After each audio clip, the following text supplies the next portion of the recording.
I am absolutely speechless. Welcome back to my channel. So I miss channel. Oh wow. This is the first Grand Prix since the Brazilian. This is the second Grand Prix since the German Grand Prix last season, where the race is was unpredictable. Yes, second race since last year's German Grand Prix. Due to the German Grand Prix was due to the weather, so I think Verstappen won on that Grand Prix, right? And yeah, and it's the second Grand Prix since the German Grand Prix last year to see three different teams finishing on the podium. Yeah, three different teams finishing on the podium. It was for today's race. It was the Alpha Tauri, powered by Honda, McLaren powered by Renault, and the Racing Point, or what we call it as the Pink Panthers, is powered by the Mercedes. Three different teams, three different engine and power unit suppliers was on the podium, and that was absolutely amazing. Wow. Yeah. Oh, it was a good race. Vettel retired with his brake blowing up. Yeah, he caught fire. His brake by wire. So yeah.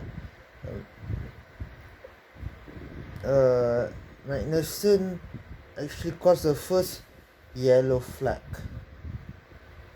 where the safety car came out, and where these two drivers was deemed to had broken the rule of entering the pits, because the pit lane was closed due to somebody parking the car at the right side of the entrance of the pit lane. That was deemed to be quite dangerous. Yeah, thanks to Kevin Magnussen for parking the car there, parking his has there. Yeah, and blowing the race wide open, especially after the second start of the race, halfway through the Grand Prix. Wow. Raikkonen had an amazing start. He was he jumped his teammate, he jumped Stroll, so he was behind Hamilton. But towards the end of the race, in the end, he did not manage to finish in the points, even though at a certain stage he was on the podium.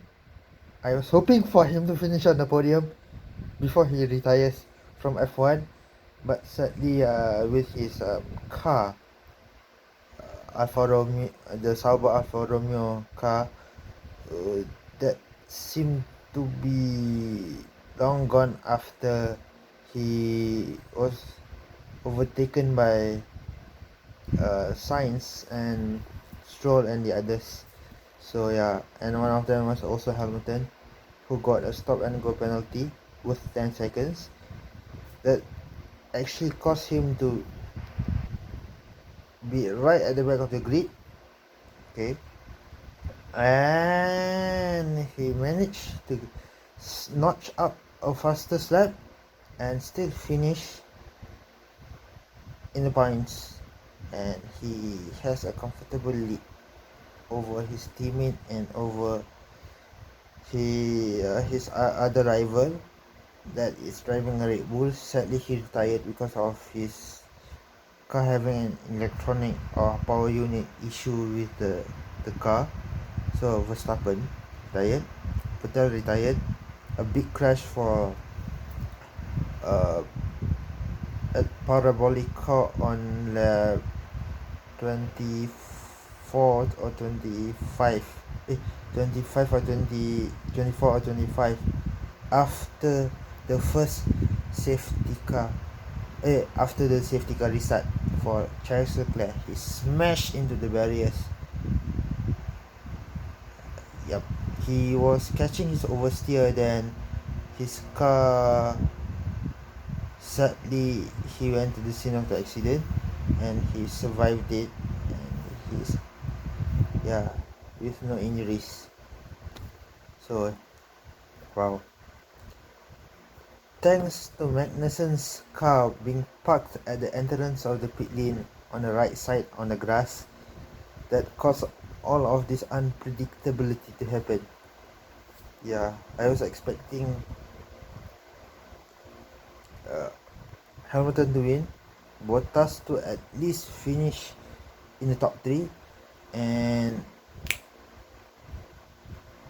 Sainz to finish in second. That's what he did, but not with Gasly winning the race, with Hamilton winning the race. But thanks to the retirement for the Magnussen, this unpredictability happened.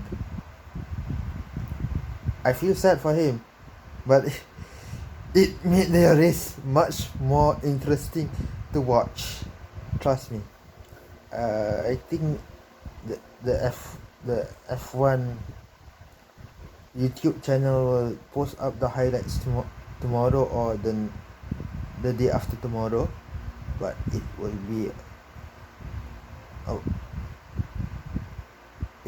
be one of the best races that I could remember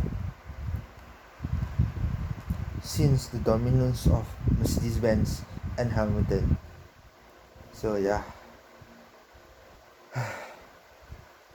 Yes, Gasly is the first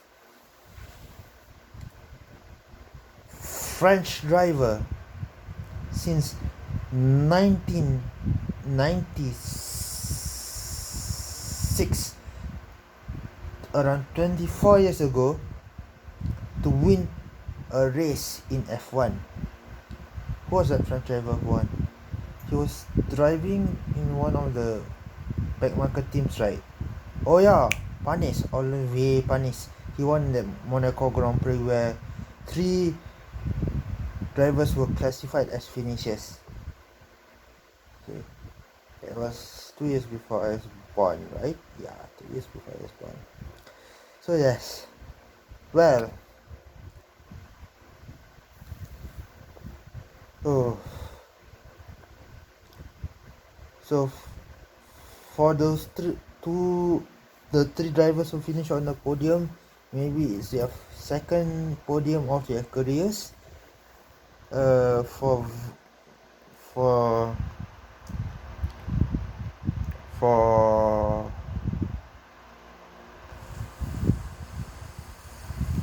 Gasly and for Sainz, it was actually,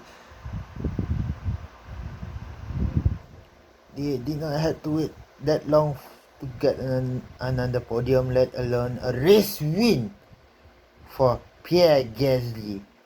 Yeah, I'll get back to that later. Wow.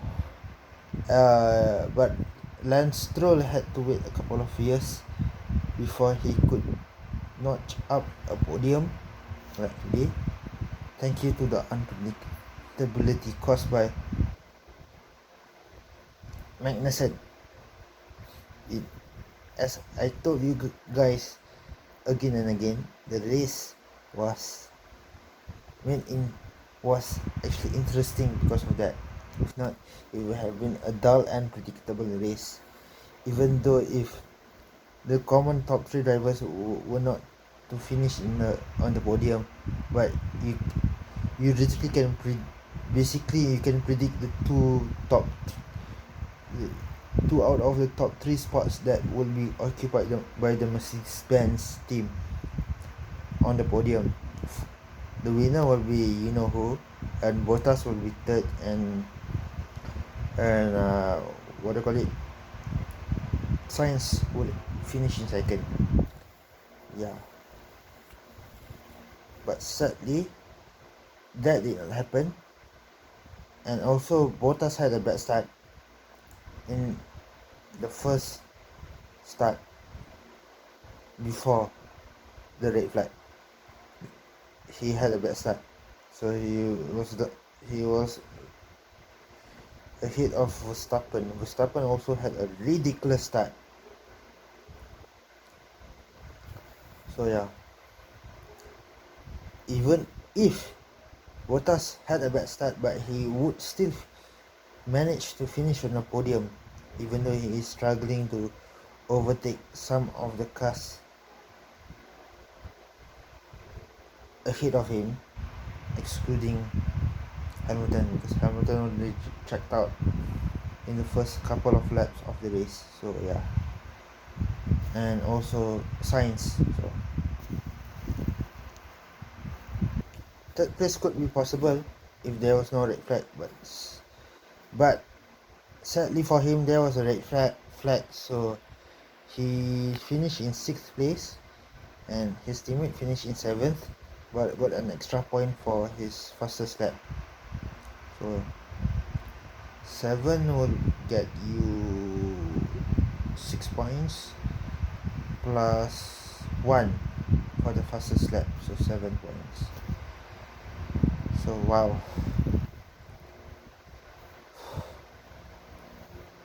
Oh yeah, back to Pierre Gasly. Pierre Gasly is a 109th driver to win.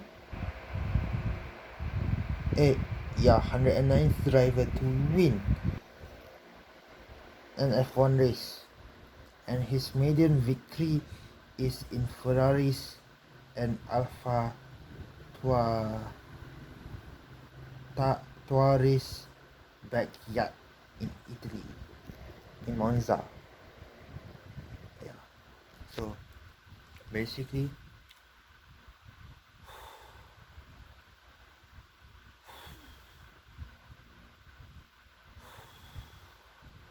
they had to wait for around 12 years to win a race after Vettel achieved it before the rebranding to Alpha Tauri. It was Toro Rosso, way back in 2008. That was a wet race, right? Yeah. So the only drivers to have won in a Toro Rosso or an Alpha Tauri before going into their main team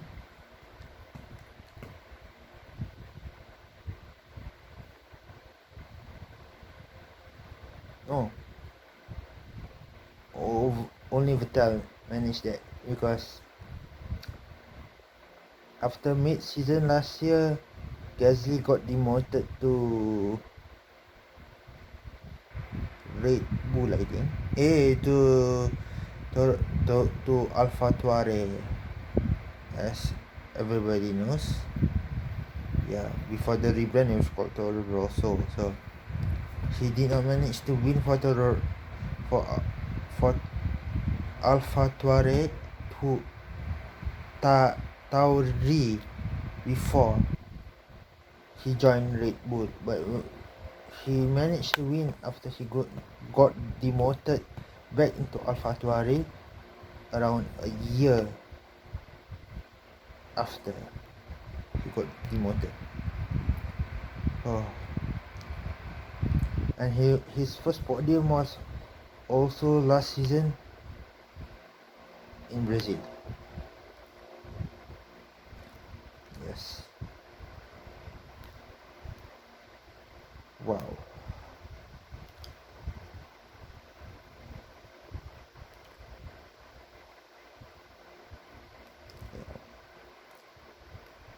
Oh, it's a long time since I had an Italian national anthem ring over a race over the podium. The last time we heard it was with Leclerc. It was in last year's Italian Grand Prix. Yeah, around a year ago. So yes, amazing. I did not expect the race to finish like that, or the podium finishes to finish in that way. With an Alpha Tauri winning their race their race for the first time since the 2008 Italian Grand Prix, where it was formerly known the team was formerly known as Toro Rosso, and a certain Sebastian Vettel won it with the team, and he became a four-time world champion after that, winning 38 races with Red Bull. Yeah, so he had 39 race wins before he moved to Ferrari. So, Vettel, so yeah. Wow.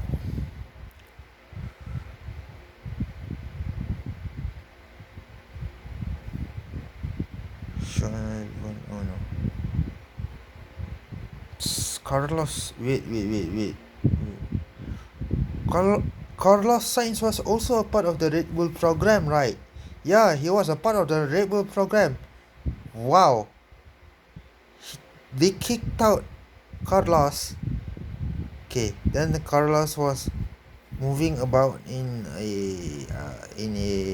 Force India. Then he moved to Renault. Then he moved to McLaren. Now next season he will be racing with Ferrari. So yeah.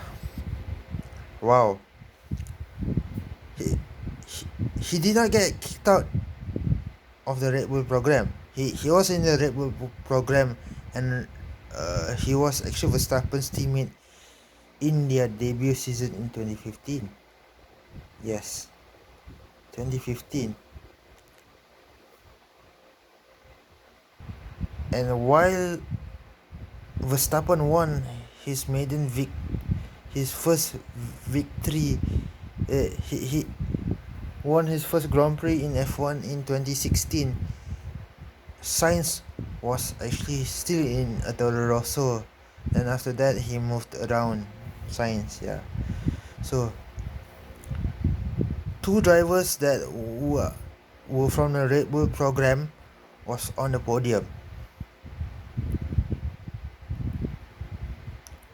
Wow. And Verstappen wasn't on the podium because he was also from the Red Bull program, but he retired from the race. Albon did not finish in the points, and the Mercedes program driver who is racing with Racing Point, Lance Stroll, yeah, finished third place. So wow, two British teams and one Italian team on the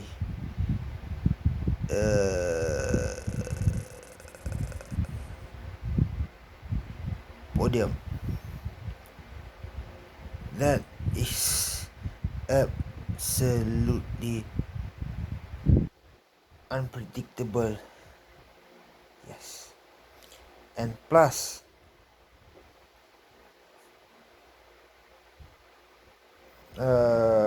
what do you call it,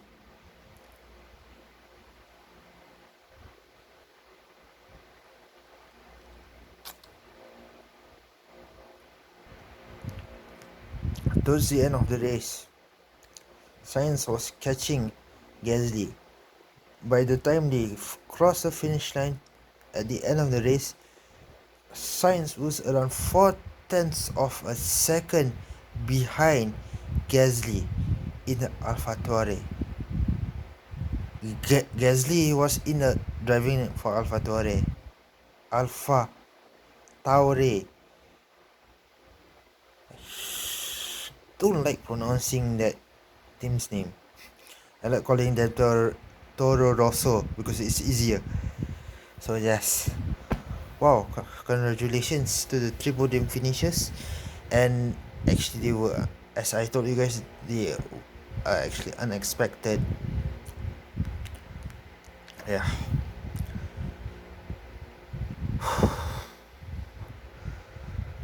Still digesting the race. I just couldn't believe it when he crossed the line and won the race.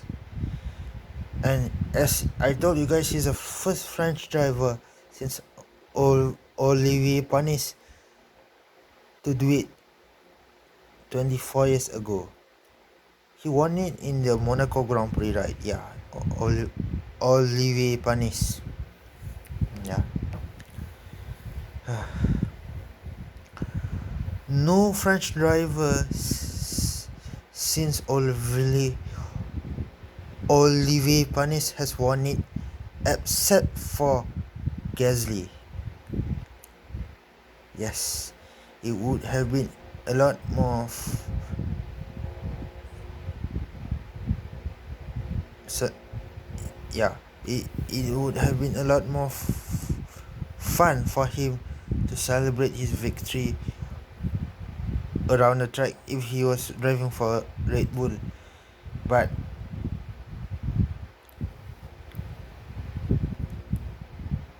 you can't write off the history books now, right?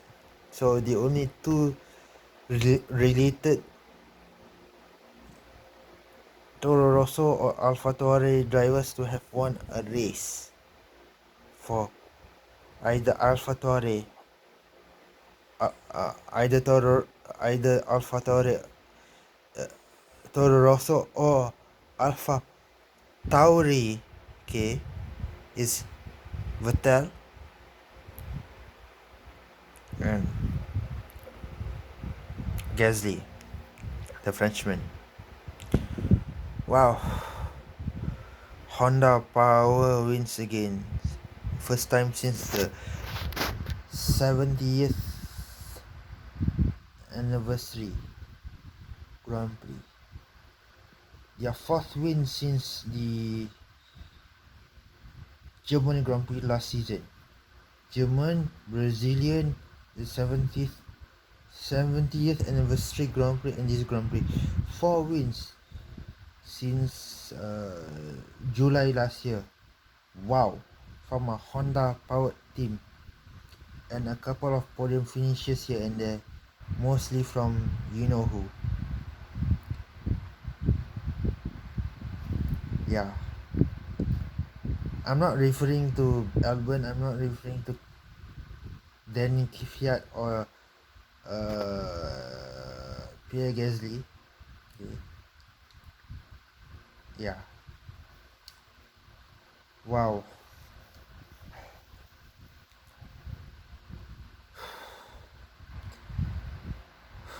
I am actually still speechless doing this video because it was just an amazing race.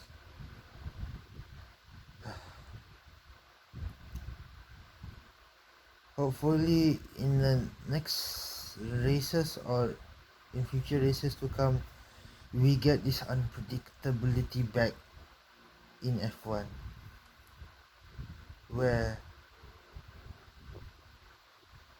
not only the top 3 driver who almost who almost finishes every race in the top 3 would finish in either first, second or third. I really want to see the midfield teams, especially Alfa Romeo, because of one certain driver. It's not Giovinazzi, but it's the other driver, okay, to at least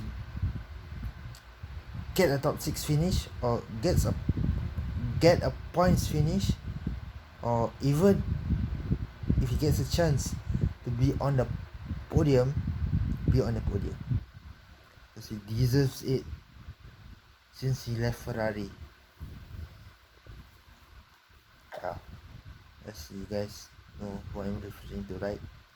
So yeah, sadly the Alfa Romeo car was crap all season, except for the first Grand Prix of the season, where uh, his teammate given a C finished in ninth place. So yeah, wow, good. Yeah, that's all for tonight for the review of the Italian Grand Prix. See you on my upcoming video whenever I have time to do it. And good night.